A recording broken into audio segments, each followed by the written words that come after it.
എല്ലാവർക്കും വീണ്ടും ഒരു പുതിയ എപ്പിസോഡിലേക്ക് സ്വാഗതം. കഴിഞ്ഞ എപ്പിസോഡിൽ നമ്മൾ മനുഷ്യന് എങ്ങനെ ഈ രൂപം കിട്ടി എന്നതിനെപ്പറ്റി നമ്മൾ അല്പം ചിന്തിക്കുകയായിരുന്നു.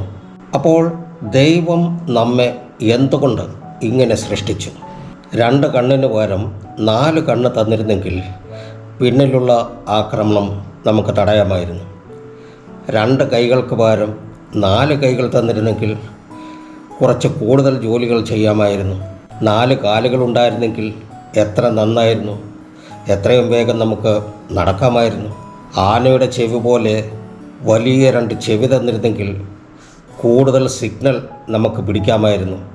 ദൈവം ഈ യൂണിവേഴ്സും അതിലുള്ള എല്ലാ സൃഷ്ടിയും, ഭൂമിയും അതിലുള്ള എല്ലാ പക്ഷിമൃഗാദികളും, ഇഴജന്തുക്കളും, മത്സ്യങ്ങളും, വൃക്ഷസസ്യാദികളും, ചുരുക്കത്തിൽ പറഞ്ഞാൽ മനുഷ്യന് ആവശ്യമായി വരുന്ന എല്ലാ വസ്തുക്കളും നിർമ്മിച്ച ശേഷം അവസാനമാണ് മനുഷ്യനെ സൃഷ്ടിച്ചത്. നേരത്തെ പറഞ്ഞതുപോലെ ദൈവം അൽഫയും ഒമേഗയുമാണ്, ജ്ഞാനിയാണ്. അപ്പോൾ ചെയ്യാനിരിക്കുന്ന കാര്യങ്ങളെപ്പറ്റി ഒരു നല്ല മാസ്റ്റർ പ്ലാൻ നേരത്തെ തന്നെ തയ്യാറാക്കി വെച്ചിട്ടാണ് ദൈവം സൃഷ്ടി നടത്തിയത്. അപ്പോൾ ദൈവത്തിൻ്റെ സ്വന്തം കൈകൊണ്ട് സൃഷ്ടിക്കാൻ പോകുന്ന കാര്യത്തെക്കുറിച്ച്, അതായത് മനുഷ്യനെപ്പറ്റിയും ഒരു മാസ്റ്റർ പ്ലാൻ തയ്യാറാക്കിയിട്ടുണ്ടാകും ദൈവം. മനുഷ്യനെ സൃഷ്ടിക്കാൻ തുടങ്ങുന്നതിന് മുമ്പ് തന്നെ ദൈവത്തിനറിയാമായിരുന്നു, ഞാൻ സൃഷ്ടിക്കാൻ പോകുന്ന മനുഷ്യൻ, തൻ്റെ സ്വരൂപത്തിലും തൻ്റെ സാദൃശ്യത്തിലും സൃഷ്ടിക്കുന്ന മനുഷ്യൻ അധികം വൈകാതെ തന്നെ പാപം ചെയ്യുമെന്നും അത് മുഖാന്തരം വരുവാനിരിക്കുന്ന തലമുറയും പാപം ചെയ്യുമെന്നും പാപികളായി മാറുമെന്നും അറിയാമായിരുന്നു.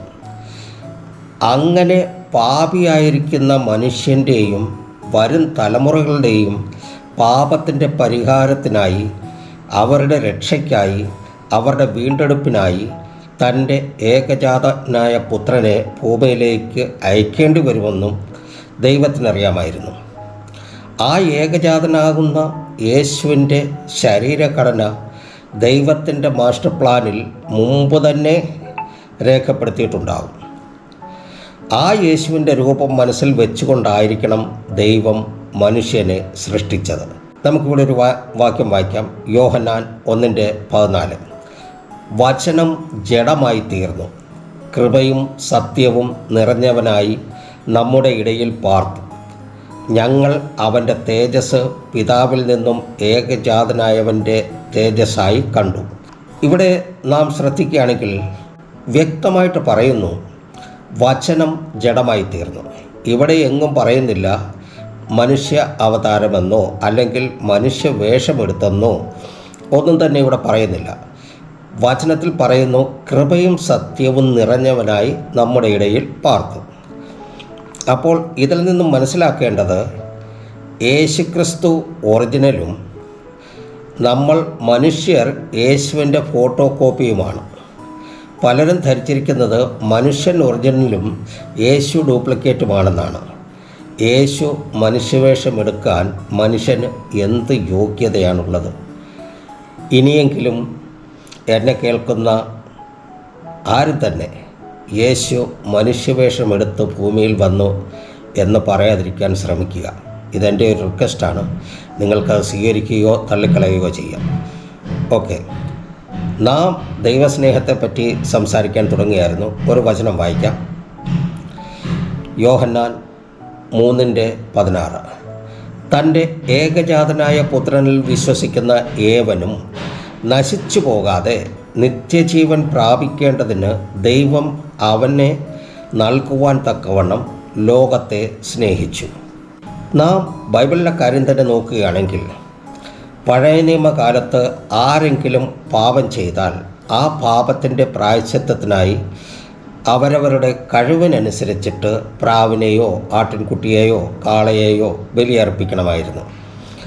മനുഷ്യൻ്റെ ഓരോരോ പാപത്തിനോ അല്ലെങ്കിൽ ഒരു വർഷത്തെ മൊത്തം പാപത്തിനോ വേണ്ടി ബലി കഴിക്കേണ്ടത് പതിവായിരുന്നു.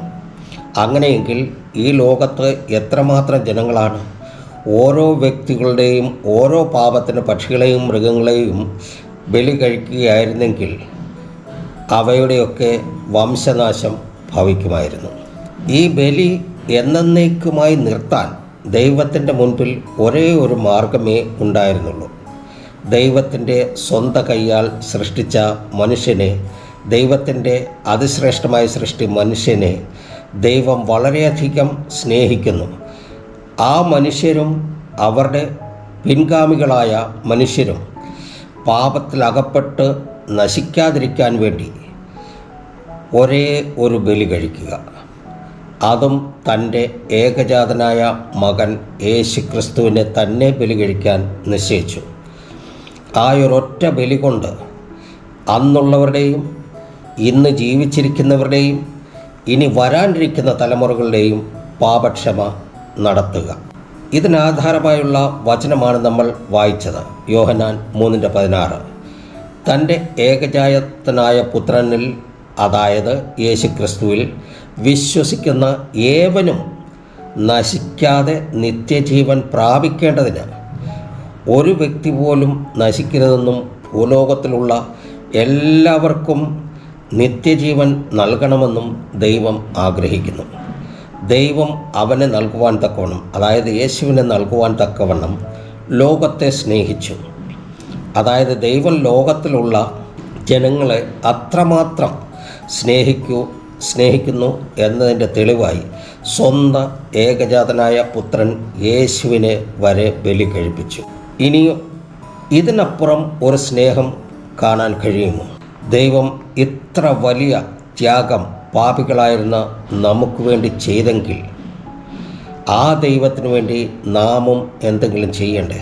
ലോകപരമായി നോക്കുമ്പോൾ ഇതൊരു ന്യായമായ കാര്യമാണ്. ലോജിക്ക് നോക്കിയാൽ ഗിവ് ആൻഡ് ടേക്ക് പോളിസി.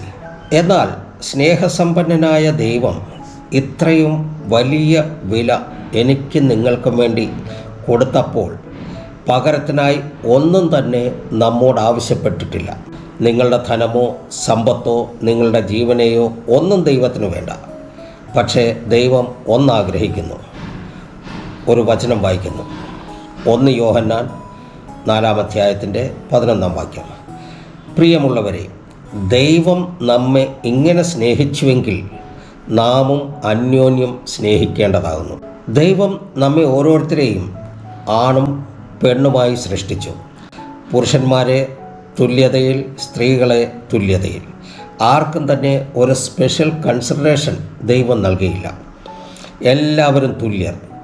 ദൈവം നമ്മെ സൃഷ്ടിച്ചതിന് ശേഷം ഭൂമിയിൽ ആക്കി വെച്ചപ്പോൾ ആർക്കും ഒന്നും ഭാഗം വെച്ചു കൊടുത്തില്ല. ഭാഗം വെപ്പൊക്കെ കാലങ്ങൾക്ക് ശേഷം മനുഷ്യനാണ് നടത്തിയത്. ദൈവം ഒന്ന് മാത്രമേ നമ്മളിൽ നിന്ന് ആഗ്രഹിക്കുന്നുള്ളൂ. തുല്യരായ നാം പരസ്പരം സ്നേഹിക്കണം. ഇന്നത്തെ സ്ഥിതി വെച്ച് നോക്കുമ്പോൾ ദൈവം എന്തുമാത്രം ദുഃഖിക്കുന്നുണ്ടാകുമായിരിക്കുമെന്ന് നമുക്ക് ഊഹിക്കാവുന്നതേ ഉള്ളൂ. ഇന്ന് നാം ഭൂമിയിലെ അന്യദൈവങ്ങളെ നോക്കിയാലോ, ഏതെങ്കിലും ഒരു വിശ്വാസി ആ ദൈവത്തോട് പ്രാർത്ഥിപ്പാൻ, ആ ദൈവത്തെ വണങ്ങാൻ ചെന്നാൽ എന്തെങ്കിലും കാഴ്ചവസ്തു കൊണ്ടുചെല്ലണം. എന്നാൽ മാത്രമേ ആ ദൈവം അവരെ അനുഗ്രഹിക്കൂ എന്നാണ് അവരുടെ വിശ്വാസം. എന്നാൽ ഏത് ദൈവത്തിൻ്റെ കാര്യമാണോ ഞങ്ങൾ പറയുന്നത്, പ്രസംഗിക്കുന്നത്, ആ ദൈവം ക്രിസ്ത്യാനികളെ മാത്രമല്ല സമ്പൂർണ്ണ മാനവരാശിയെ സ്നേഹിക്കുന്നത് കൊണ്ട് അവരുടെ രക്ഷയ്ക്കായി തൻ്റെ ഏകജാതനായ പുത്രനെ വരെ ബലി കഴിപ്പിച്ചു കൊടുത്തു. അങ്ങനെ ഏറ്റവും മഹത്തായ സ്നേഹത്തിൻ്റെ ഒരു ഉത്തമ ഉദാഹരണം ദൈവം കാഴ്ചവെച്ചു. അതുകൊണ്ടെങ്കിലും മനുഷ്യൻ തമ്മിൽ സ്നേഹിക്കും എന്ന് കരുതി. അതുകൊണ്ടാണ് വചനത്തിൽ പറയുന്നത്, പ്രിയമുള്ളവരെ, ദൈവം നമ്മെ ഇങ്ങനെ സ്നേഹിച്ചുവെങ്കിൽ നാമും അന്യോന്യം സ്നേഹിക്കേണ്ടതാകുന്നു.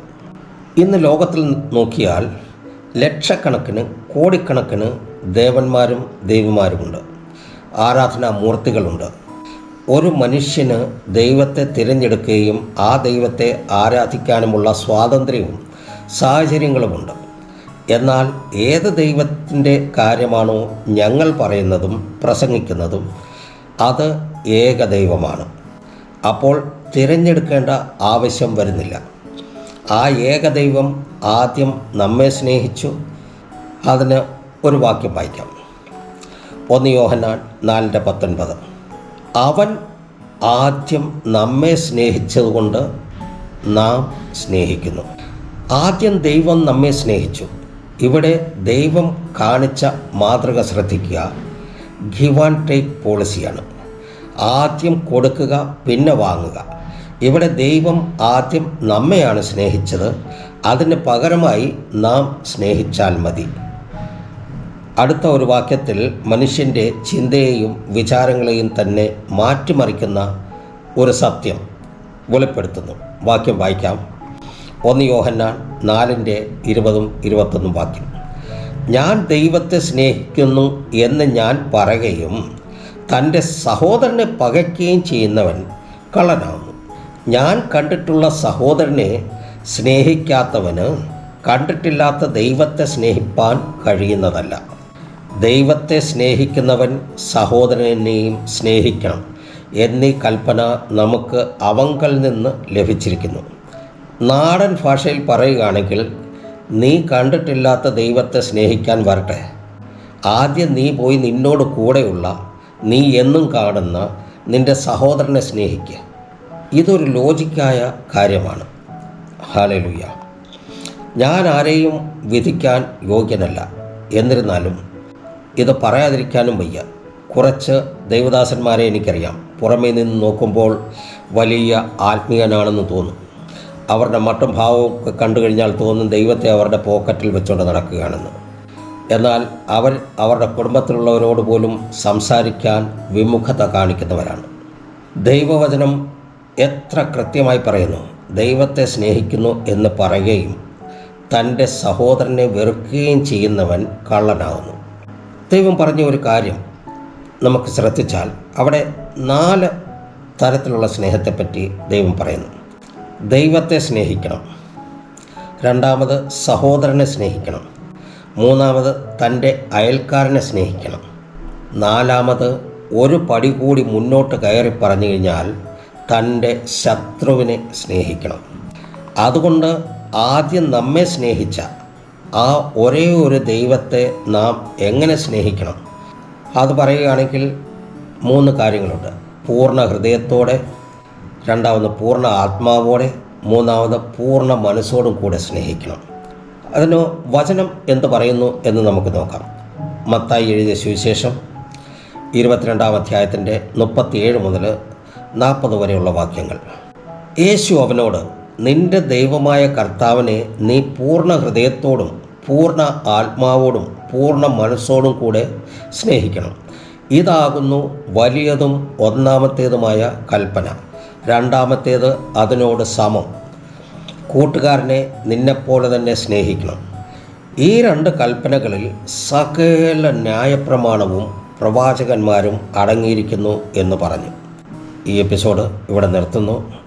അടുത്ത എപ്പിസോഡിൽ കാണും വരെ എല്ലാവർക്കും നന്ദി, നമസ്കാരം.